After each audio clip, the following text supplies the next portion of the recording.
Hi, உங்கள் எல்லாத்துக்கும் வணக்கம்.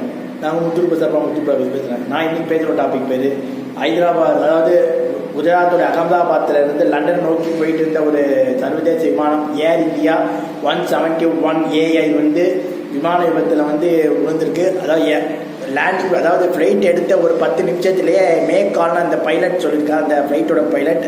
அப்படின்னா ரொம்ப அபாயமாக இருக்குது. உலகத்தில் இருக்கக்கூடிய எல்லா இதுலேயும் சொல்லுங்கன்னு ஒரு பொருள், அதுக்கு மீட்புக்கு ஏற்பாடு பண்ணுங்கன்ற ஒரு பொருள்.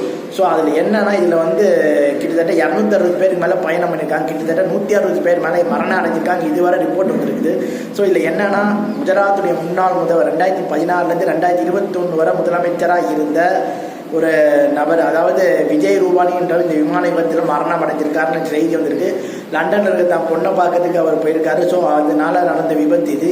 ஸோ இதனால் இந்த விமானம் பார்த்தோன்னா விஜேன்னு ஒரு மெடிக்கல் ஹாஸ்பிட்டல் டாக்டர், அதாவது மருத்துவ மாணவர்கள் படிக்கிற அந்த விடுதியில் விழுந்தனா அந்த மருத்துவ மாணவர்களும் காயமுற்று என்ன நிலமன்றது தெரியல.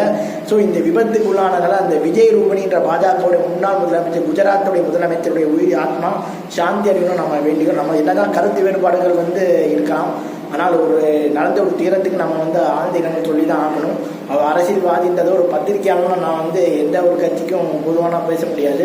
ஸோ அதனால் அந்த ஆத்மா சாந்தி அடைக்கும், செத்து போனால் மரணம் அடைந்த அனைவரும் ஆத்மா சாந்தி அடைக்கும் நான் சொல்லி இது பண்ணியிருக்கேன். நம்ம இந்த விஷயத்தில் எனக்கு அரசியல் பார்க்காம எல்லாரும் குஜராத் அரசுக்கு உறுதுணையாக மக்கள் இருக்கணும்னு நான் தெரிவித்துக் கொள்ளிட்டு என்னுடைய இன்றைய பேட்டியை முடிச்சுக்கிறேன். நாளைக்கு இன்னொரு நல்ல ஒரு வீடியோவில் உங்களை சந்திக்கிறேன். உண்மையை இடைப்பெறும் முத்துருப்ப சர்வா முத்து பிரகாஷ். பாய் பாய்.